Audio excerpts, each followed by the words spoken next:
choose your struggles wisely. Like if, without having any adversity, like where's the growth?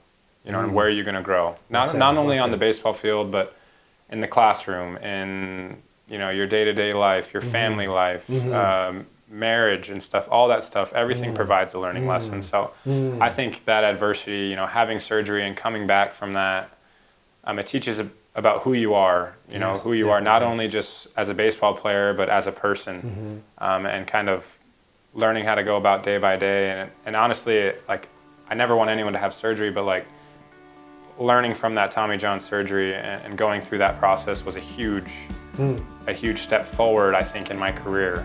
You know, taking a year off and saying, hey, pump the brakes on this. Let's teach you actually how to take care of your body. I think that's what I learned from it.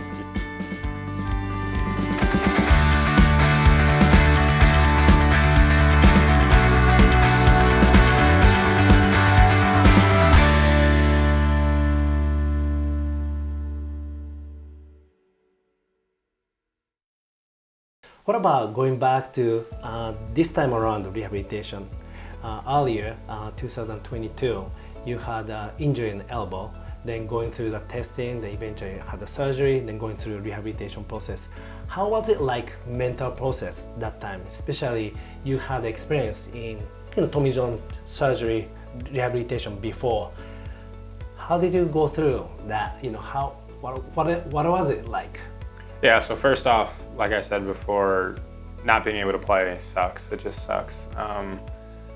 But I had already had that experience to where, like, for me, I was trying to reach out to as many guys as I can. You know, I'd watch every game and reach out and be like, hey, you know, you look good today. You know, what'd you feel? You know, just kind of create that communication to where, like, I was trying to, like, be as supportive as I could be. Oh, wow. But obviously, like, for me, it's something that I struggle with too, is like patience. You know, like, you know, really trusting that day by day it'll add up. But, you know, you always want to do more. You always want to do more because you want to be back as fast as possible. Sure. So for me, it's been like, okay, hey, take today, you know, do your exercises. You don't need to do any extra work. You know, you are preparing as much as you can.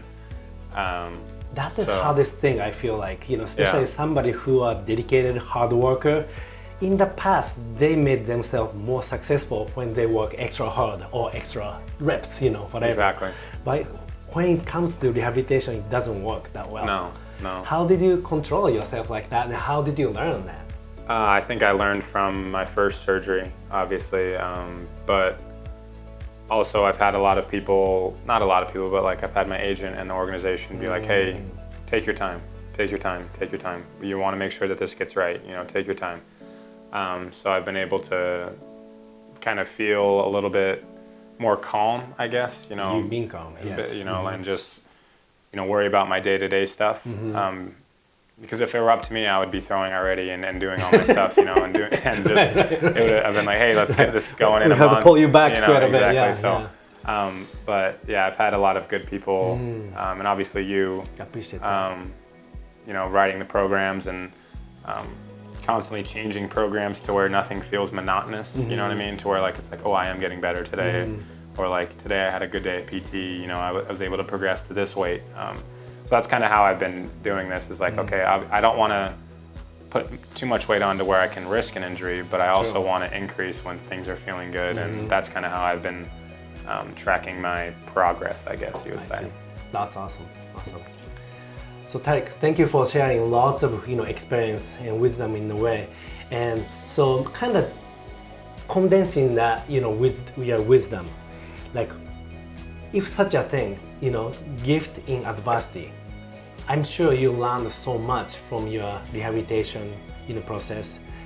Definitely adversity in a way, injury, you know. What was the gift in adversity to you from those experiences? Yeah, I mean, so first, I think adversity, I think the greatest things come from being, you know, with a little adversity, you know, having to, you learn a lot about yourself, right, through adversity. It teaches you who you are. You learn a lot about others when they're put through adversity, you know. So true. There's actually this quote that my older brother showed me. It's like, our struggles determine our successes, so choose your struggles wisely. So that's something that I have it on my Twitter. I have it like pinned or whatever it is on top of your profile because I just want to be able to see it and remind myself about it. Wow. So it's like, yeah, choose your struggles wisely. Like if, without having any adversity, like where's the growth? And where are you going to grow? Not only on the baseball field, but in the classroom, in your day-to-day life, your family life, marriage and stuff, all that stuff, everything provides a learning lesson. So I think that adversity, having surgery and coming back from that, it teaches about who you are, who you are, not only just as a baseball player, but as a person, and kind of learning how to go about day by day. And honestly, like, I never want anyone to have surgery, but like learning from that Tommy John surgery and going through that process was a huge step forward, I think, in my career. Taking a year off and saying, hey, pump the brakes on this.